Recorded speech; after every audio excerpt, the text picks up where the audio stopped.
मुरुमखेडा येथील ग्रामपंचायत वार्ड क्रमांक 3 समस्यांकडे डोळे असून दिसत नाही, कान असून ऐकू येत नाही अशी व्यवस्था झाली आहे। दिनांक 17 जुलै रोजी छत्रपती संभाजीनगर तालुक्यातील मुरुमखेडा ग्रामपंचायत हद्दीतील वार्ड क्रमांक 3 मध्ये सांडपाणी व गिरणीचे पाणी वरती रोडवर आल्याने त्या ठिकाणी डेंगू सारख्या आजाराचे प्रमाण वाढू शकते व त्या घाण पाण्यामुळे सर्वत्र दुर्गंधी पसरली आहे। वारंवार बीडीओ व ग्रामपंचायत यांना वारंवार निवेदन देऊनही वार्ड क्रमांक 3 मधील सांडपाणी व घाण पाण्याचा विचार केला जात नाही। मुरुमखेडा ग्रामपंचायत ही फक्त वार्ड क्रमांक 3 साठी साखर झोपेत आहे, असे वार्ड क्रमांक 3च्या नागरिकांचे म्हणणे आहे। जर लवकरात लवकर या घाण पाण्याची व्यवस्था ग्रामपंचायतने केली नाही तर आम्ही पंचायत समिती येथे धरणे आंदोलन करू, असेही गावकऱ्यांनी या ठिकाणी माध्यमांशी बोलताना सांगितले। अनिल भालेराव, जिल्हा प्रतिनिधी, SS India news, Chhatrapati Sambhajinagar.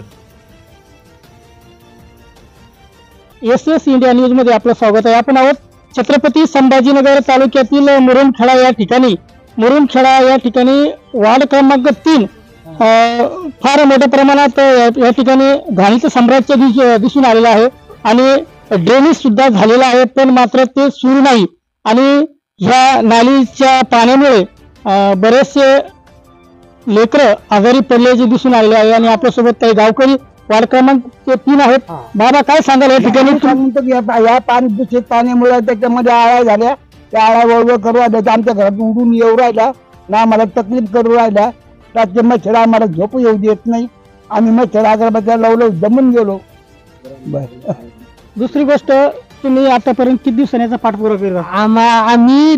आम्ही 2 महिन्यांना शासनाला सांगितलेलं आहे, अर्ज सुद्धा केलेला आहे आणि माननीय ग्रामसेवक साहेब, सरपंच साहेब, उपसरपंच साहेब यांच्या समोर आमची डोकं फोडायची बारी आलेली आहे। 2 महिन्यांना आम्ही यांना सांगून कदरलेलो आहोत आणि हे काही ऑब्जेक्शन घ्यायना। या आमच्याकडे असे लहान लहान मुलं आहेत सर, तर हे डेंगू मुले बिमार सुद्धा पडतात। आता 4 महिन्या अगोदर माझ्या मुलाला डेंगू झालेला आहे, माझे 25,000 रुपये दवाखान्यामध्ये गेले। तर आम्ही मजदूर माणसं आहात, आम्ही इतके पैसे कुठून भरायचे हे आम्हाला शासनाला सांगायचे आहेत आणि आम्ही 2 महिन्यापूर्वी तक्रार केली आहे, तर सरपंच उपसरपंच साहेब हे काही ऑब्जेक्शन घ्यायना। तसेच ग्रामसेवकला सुद्धा आम्ही नोटीस दिलेली आहे, नोटीस म्हणजे अर्ज केलेला आहे सर। तर शासनाने आमचे गरज ऐकून घ्यावी ही आमची नम्र विनंती। या ठिकाणी वारंवार प्रशासनाला, ग्रामपंचायत असेल, बीडीओ अधिकारी असेल, या ठिकाणी बऱ्याच वेळेस यांनी निवेदन दिलेलं आहे आणि ह्या डेंगू मच्छरामुळे लहान लेकरांना डेंगूमुळे आजार पडलेले आहेत आणि त्रस्त वार्ड क्रमांक 3 मुरुमखेडा या ठिकाणी आहेत नागरिक, गावकरी आहेत। चाची, या ठिकाणी तुमच्या पाण्याच्या घाणीमुळे तुम्हाला काय त्रास होतो, काय सांगा? सगळे आलाय सगळे घरात जाते वाटते आमच्या घरात। हा, घरात यांना सांगू थकले, हे काही ऐकना। सरपंचाकडे 2दा-3दा गेले, ग्रामसेवकला सांगितलं, की अजिबात कानावर घेणं गोष्टी। तुमच्या घरात कोणी आजार वगैरे पडलं? लेकर बेमार पडून राहिले आमचे आले सगळे महिला मंडळ, ते लेकर बाळ, आपले मुली लेकर बाळ आहे ते बेमार पडून राहिले सगळे। ते मग याची विनंती कोणाची घ्यावी? सरपंचांना, ग्रामसेवकना, यांना घ्यायला पाहिजे ना। हे घेऊ शकते, यांच्या कानावर टाकलं मी, ते म्हणते ते लोक खालचे आमच्या ऐका ना। मग एक ग्रामसेवक वार्ड क्रमांक 3 मधील जे नागरिक आहेत वारंवार सरपंच, उपसरपंच आणि सर्वांकडे तक्रार करून थकलेले आहेत।